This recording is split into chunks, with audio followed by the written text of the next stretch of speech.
uso de fosfoetanolamina. Supremo Tribunal Federal declara inconstitucional a lei que autoriza a distribuição da pílula do câncer. Matéria muito recente que as pessoas não estão nem aí, não é?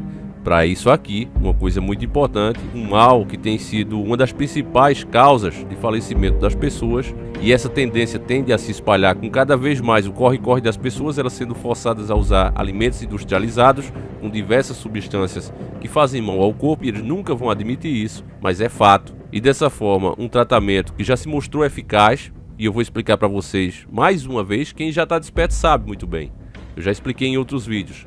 Mas para você que está chegando agora, meu caro irmão, você que nunca ouviu falar desse assunto, aqui eu vou explicar para você por que é que eles querem o banimento desse medicamento. Aliás, eles conseguiram o banimento dessa medicação. O pesquisador, a pessoa de boa índole que desenvolveu isso, já faleceu, né?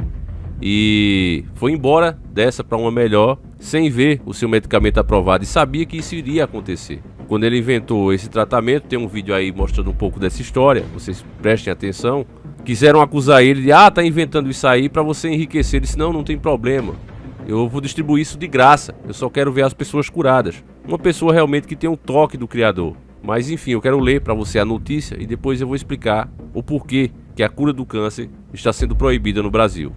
A oferta de medicamentos, embora essencial à concretização do Estado Social de Direito, não pode ser conduzida à margem do figurino constitucional, com atropelo dos pressupostos mínimos de segurança visando o consumo, sob pena de esvaziar-se o próprio conteúdo do direito fundamental à saúde, disposto no artigo 196 da Lei Maior. Aqui, meu caro irmão, estão dizendo que tem que ter cuidado, que não pode liberar assim. Primeiro, que esse medicamento é usado há anos, ele só era liberado para pacientes terminais e a maioria desses pacientes ficavam bem, melhoravam, ficavam totalmente curados. Preste bem atenção. Pacientes desenganados pelos tratamentos convencionais faziam uso desse medicamento apenas quando já estavam no fim, quando não tinha mais jeito, e ficavam curados. Mesmo assim, como os resultados foram muito bons, alguém achou ruim, e como diz aquela música de Cazuza, e eu quero que você lembre bem, que ele questiona, ele faz: Brasil, mostra a tua cara, quero ver quem paga pra gente ficar assim. Aqui você começa a ter ideia que aquilo ali não era um simples refrão de música. Cazuza percebeu que essa situação que a gente se encontra em todas as áreas, política, econômica, saúde, segurança e etc., alguém paga para que os nossos governantes ajam dessa forma, façam esse tipo de coisa, indo contra a vontade da própria população, indo contra o interesse da própria população, o bem-estar da população. Eles fazem isso porque alguém paga. E ainda dão a desculpa que não podemos ser irresponsáveis. Eles estão sendo irresponsáveis. Eu vou te explicar melhor isso um pouquinho mais pra frente. Presta atenção na matéria, porque isso aqui tá na mídia. E as pessoas não estão nem aí pra saber isso. Estão mais interessadas com outro tipo de besteira. Mas olha só, com esse entendimento e por maioria de votos, o plenário virtual do Supremo Tribunal Federal declarou a inconstitucionalidade da Lei número 13.269 de 2016, que permitia a distribuição da fosfoetanolamina, conhecida como pílula do câncer. A lei foi editada em 13 de abril de 2016. Antes da autorização da distribuição da pílula pelo Executivo, é suspensa por liminar concedida pelo plenário do STF em 19 de maio do mesmo ano. A ação direta de inconstitucionalidade foi ajuizada à Associação Médica Brasileira, AMB, diante do desconhecimento amplo acerca da eficácia e dos efeitos colaterais da substância em seres humanos. Aqui você vê que eles não tocam num assunto que só era liberado para pacientes terminais. Eles não falam sobre isso. Não vão falar, porque a matéria, a própria mídia também é paga para dar um ar positivo, para passar para você pelo menos a ideia, deixar você com um toque de que, olha, mas isso pode ter sido feito para o nosso próprio bem. Não, meus irmãos, eles não estão pensando no seu bem. Redução populacional é uma das metas deles. Apenas quando isso acontecer é que eles vão liberar as verdadeiras curas que eles têm disponível. Enquanto isso não acontecer, eles vão continuar ganhando muito dinheiro com a indústria da doença, com a indústria do sofrimento. Mas continuando, a existência da chamada pílula do câncer criou enxurrada de processos no judiciário. Quem foi que moveu esses processos? As drogarias, as grandes farmacêuticas. As drogas eram distribuídas a algumas pessoas no município de São Carlos, São Paulo, onde um professor aposentado da USP estudava seus efeitos no Instituto de Química. Em 2014, uma portaria do Instituto proibiu que pesquisadores distribuíssem quaisquer substâncias, sem licenças e registros. Quando um liminar do ministro Luiz Edson Fachin determinou o fornecimento a si mesmo, uma série de pessoas passou a cobrar medida semelhante. Vários juízes determinaram que a Fazenda de São Paulo e a USP fossem obrigadas a disponibilizar a substância, até que o órgão especial do Tribunal de Justiça cassou as decisões. Respeito à ciência. Em julgamento encerrado na sexta-feira, dia 23 de 10 de 2020, o Supremo deu fim à discussão. O relator, o ministro Marco Aurélio, destacou que a esperança que a sociedade deposita nos medicamentos, sobre aqueles destinados ao tratamento de doenças como o câncer, não pode se distanciar da ciência. Nas palavras dele, ele disse: foi-se o tempo de busca desenfreada pela cura sem o correspondente cuidado com a segurança e eficácia dos fármacos utilizados. O direito à saúde não será plenamente concretizado se o Estado deixar de cumprir a obrigação de assegurar a qualidade de droga mediante rigoroso crivo científico, apto a afastar desengano, charlatanismo e efeito prejudicial, apontou. Para ele, ao aprovar a lei, o Congresso permitiu a distribuição de remédios sem um controle prévio de viabilidade sanitária. Omitiu-se do dever constitucional de tutelar a saúde da população. A atitude foi considerada, no mínimo, temerária pelo relator. A aprovação do produtor no órgão do Ministério da Saúde, exigências para industrialização, comercialização e importação com fins comerciais, como dispõe o artigo 12 na Lei nº 6.360/1976. A partir do registro é que a Agência Nacional de Vigilância Sanitária, a Anvisa, vai poder monitorar a segurança e eficácia da qualidade terapêutica. Ausente o cadastro, a inadequada e presumida concluiu. Aqui a matéria diz que só para pacientes terminais. Seguiram o relator ministra Carmen Lúcia e o ministro Alexandre de Moraes, Ricardo Lewandowski, Luiz Roberto Barroso e Luiz Fux. Ficou vencido o ministro Luiz Edson Fachin, acompanhado pelo ministro Dias Toffoli e Gilmar Mendes. Para a divergência, não há inconstitucionalidade nos dispositivos da lei que se limitam a autorizar o uso da substância fosfoetanolamina, pois o uso privado de substâncias, ainda que apresente eventuais efeitos nocivos à saúde humana, insere-se no âmbito da autonomia privada e está imune à interferência estatal em material plena. Aqui eu nem vou terminar de ler a matéria porque já me causou ânsia de vômito, já me deu nojo, porque é triste você ver esses caras agirem contra o povo, contra a população, contra a humanidade e ainda quererem pagar de paladinos da justiça. Você vê como esse pessoal, e eu falo não só deles, mas de todos os políticos brasileiros, como eles são corruptos. A partir do momento que foi criada e aprovada aquela lei do sigilo fiscal, imunidade parlamentar, se o cara é uma pessoa pública, se a pessoa está ali para representar o Estado, ele deveria ser uma pessoa totalmente transparente, começando pelas contas bancárias desse pessoal. Cada um de nós deveríamos saber quanto esses caras ganham, quanto eles têm em conta, qual é o patrimônio deles, são homens públicos. Essa deveria ser a regra básica de qualquer homem que quisesse representar as pessoas, mas não, eles fazem justamente ao contrário, criam imunidades parlamentares onde tudo que eles têm fica em completamente sigilo, a não ser que tenha uma lava-jato da vida que já foi destruída para investigar. E quando se fala em investigar, quando se nota alguma coisa errada, né? Alguma autoridade tem coragem para fazer isso, esses caras fazem todo tipo de acordo, todo tipo de manobra para proibir isso. O Bolsonaro mesmo, uma das suas grandes traições, foi ficar contra a CPI Lava Toga e investigar esses juízes. Como diz a música, vamos ver quem paga pra gente ficar assim. E nós iríamos ver literalmente quem paga, eu tenho certeza disso. E aí os caras começam a se proteger, fazem todo tipo de acordo, enriquecem a si mesmo e o povo é que se ferra com as coisas que eles fazem a favor da indústria que pertence às 13 famílias e tem um objetivo. Agora, meus irmãos, você que não sabe, você que não acompanhou, por exemplo, o Dr. Lai Ribeiro, que já explicou como é que funciona a máfia da indústria farmacêutica, é o seguinte: os Rockefeller, quando chegaram nos Estados Unidos para industrializar realmente a saúde, eles começaram a patrocinar os centros de pesquisa, as faculdades e tudo que tinha a ver com a saúde. E a partir daquele momento ficou politicamente incorreto você recomendar qualquer tipo de tratamento natural ou que não gerasse grandes lucros às indústrias farmacêuticas.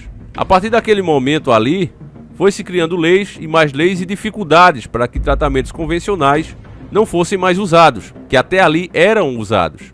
Entende, meus irmãos? Criaram a burocracia. Chegou-se a um ponto que hoje, para você aprovar uma pílula como essa, eu tenho certeza que você está pensando: mas Javi, por que é que não agem conforme as regras? Por que não tentam legalizar essa pílula? Simplesmente, meu caro irmão, porque ninguém tem dinheiro suficiente para fazer isso. Você precisa deixar ali por mais de um ano os pacientes sendo tratados com esse medicamento e você ficar ali analisando eles o tempo todo. Então quem tem dinheiro para colocar mais de 1000 pessoas em um certo lugar, em um determinado lugar, e ficar ali monitorando elas por um ano, é um tratamento que vai custar milhões, bilhões. Um pesquisador normal, uma pessoa que tenha dinheiro, um empresário bem sucedido, ainda que tenha dinheiro, ele não vai ter condições sozinho de bancar, de custear uma pesquisa como essa. Só quem tem condições de pagar de acordo com essas regras é uma grande indústria. Essa regra foi criada justamente para isso, para acabar com a concorrência. Se nenhuma das grandes farmacêuticas que pertencem às 13 famílias e elas não têm qualquer interesse nessa cura, se elas não patrocinarem, simplesmente essa medicação, essa pílula do câncer, como é conhecida, nunca será legalizada. E as grandes indústrias que pertencem às 13 famílias, as grandes indústrias farmacêuticas, elas não estão interessadas nessa pílula. Não interessa se ela cura. Eles não estão interessados. Isso aqui, quando a gente fala, ainda é tido como teoria da conspiração, porque o sistema vai dizer que qualquer um pode legalizar o tratamento, desde que comprove que ele não faz mal. E aí que está a pegadinha, mas as exigências que eles fazem, a burocracia que eles criaram, torna impossível, como eu já estou explicando a você, torna impossível que qualquer pesquisador autônomo, qualquer empresário consiga fazer. Não vai conseguir simples assim, porque é caro demais. Se o cara der tudo que ele conseguiu durante a vida, ele não vai conseguir, custa bilhões. Mas o que a indústria farmacêutica fez? Ela, com os órgãos de fiscalização, ela disse assim, ó, nós precisamos de 3.000 pacientes. Agora eu te pergunto, eu vou fazer um estudo sobre paraquedas. Eu vou pular sem paraquedas e você vai pular de paraquedas. Nós vamos ver qual que é melhor. Quantos casos nós precisamos fazer? Um só. Não é verdade? Eu preciso de 3.000 casos para mostrar? Não, se a coisa é boa, eu mostro num caso. Se uma pessoa tem intoxicação por chumbo, ela tem uma doença chamada saturnismo, que era muito comum em pintores, porque colocavam o pincel na boca. E tá dor de cabeça, cefaleia, etc. e tal, contração muscular. Eu vou lá e faço um detox nessa pessoa do chumbo e ela sara, eu preciso de um caso. Por que eu preciso de 3.000 casos para mostrar? Como foi criada essa história de 3.000 casos, o que acontece? Só a indústria farmacêutica agora consegue aprovar as coisas. Porque tem verba envolvida? Porque tem verba envolvida. Entendi. Porque na faculdade de medicina, nós todos somos educados para remédio. O representante do laboratório vai nos dar amostra. Nós somos educados em só usar remédio. No momento que eu começo a usar produtos naturais, no momento que eu mudo a alimentação da pessoa, existe uma resistência muito grande por parte dos colegas. Entende, meus irmãos? O cara que desenvolveu isso, que já não está mais entre nós, ele colocou de graça. A intenção dele era ajudar as pessoas, não era ficar rico. Ele colocou de graça. Liberaram apenas para pacientes terminais. Aí esses pacientes começaram a ficar curados. Foi tema, inclusive, na época do programa do Ratinho, quando a mídia ainda era um pouco mais livre. O Ratinho chegou a levar isso lá. O Celso Russomano disse que ia brigar por isso aí. É por isso que é um cara, na minha opinião, totalmente sem confiança. O deputado Celso Russomano está em Brasília e o Celso é convidado desse programa porque o Celso também parece que foi atrás, parece que o pai dele faz uso desse medicamento. Então, em função disso, eu pedi toda a colaboração dele, também como deputado, mas quero pedir para que ele dê um depoimento. Ô Celso, eu gostaria que você falasse desse assunto, nós vamos ao vivo lá para Brasília, ele já está lá. Deputado Celso, eu queria que você falasse, Russomano, a respeito disso. Parece que seu pai fez uso desse medicamento. Pois é, Ratinho, é exatamente isso. O meu pai fez uso desse medicamento, ou melhor, está fazendo uso desse medicamento, porque ele ainda tem algumas cápsulas fornecidas pelo o professor Gilberto Queirete, que é o pesquisador, né? Que já foi falado inclusive do nome dele aí, que quer a doação dessas cápsulas gratuitamente e não quer a exploração comercial disso, diga-se de passagem. Eles têm o registro, ou seja, eles têm a fórmula, eles têm a patente, só que eles não querem que isso seja vendido, querem que isso seja distribuído gratuitamente.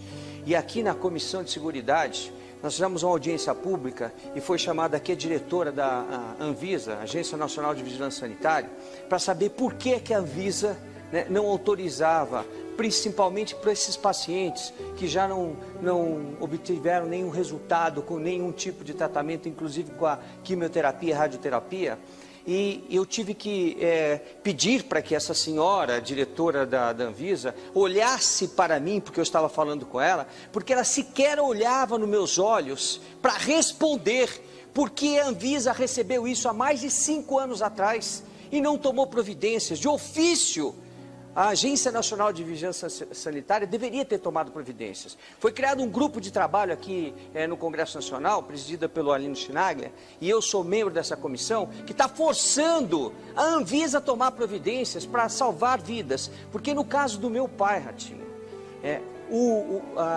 ele tem 2 tipos de câncer, no pulmão e nos ossos. Na caixa craniana, vários tumores. Diminuiu depois que ele começou a tomar esse remédio. Uma pessoa com 86 anos, que não tem longevidade quase mais nenhuma, né? Que é desenganada pelos médicos, não tem como fazer quimioterapia, não tem como fazer radioterapia, não suporta, o corpo não suporta isso. E esse medicamento, a fosfoetalonacina, o nome é complicado, viu, tia? Fosfoetalonamina. Ela resolveu o problema do meu pai. Eu fico até nervoso com esse negócio. Regrediu o câncer dele, tanto no pulmão como nos ossos. Eu vi pessoalmente, conversei com o governador Geraldo Alckmin. Agora que ninguém mais lembra do assunto, né? Um assunto tão importante, a gente pode ter essa doença amanhã. E existe uma possibilidade de cura e os caras não querem deixar que você faça uso da substância.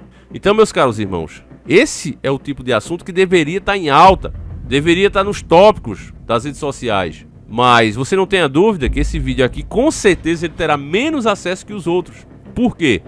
Porque não é interessante para as plataformas esse tipo de assunto. Não é interessante. As pessoas não devem parar para pensar nisso. Quando elas um dia, que Deus as livre, estiverem doentes e precisarem desse medicamento, que é proibido agora, você não pode mais usar, e nem eles, os pesquisadores que sabem fazer, podem fazer mais, senão vão preso. Quando a pessoa que antes achava isso aqui uma besteira, isso não era tão importante como o vídeo de pegadinha que ela vai ver daqui a pouco, como as comédias que ela vai ver daqui a pouco, não é? As brincadeiras, as trollagens. Esse vídeo não era muito importante para ser visto em 10, 15 minutos no lugar de um vídeo desses. Mas quando ela estiver doente, aí ela vai querer, nossa, mas o povo é gado, mas o povo não age, simplesmente por interesse próprio. Agora que ela não precisa da medicação, ela não tá nem aí para isso, que se dane quem precisa e quem vai precisar, portanto que não seja ela. Então esse egoísmo, é o que eu digo para vocês, irmãos, esse egoísmo é a fonte da nossa desgraça em todos os assuntos. O Brasil tinha que parar para isso aqui, exigir uma CPI lava-toga em cima desses juízes imediatamente e exigir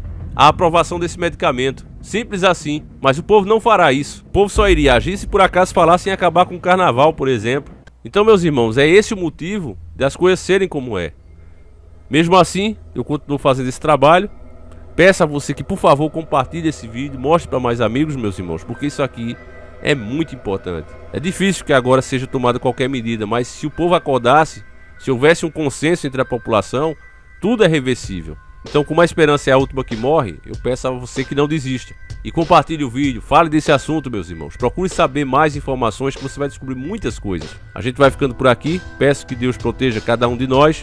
A gente volta amanhã, se assim Ele permitir. Um abraço e sempre encarando o sobrenatural.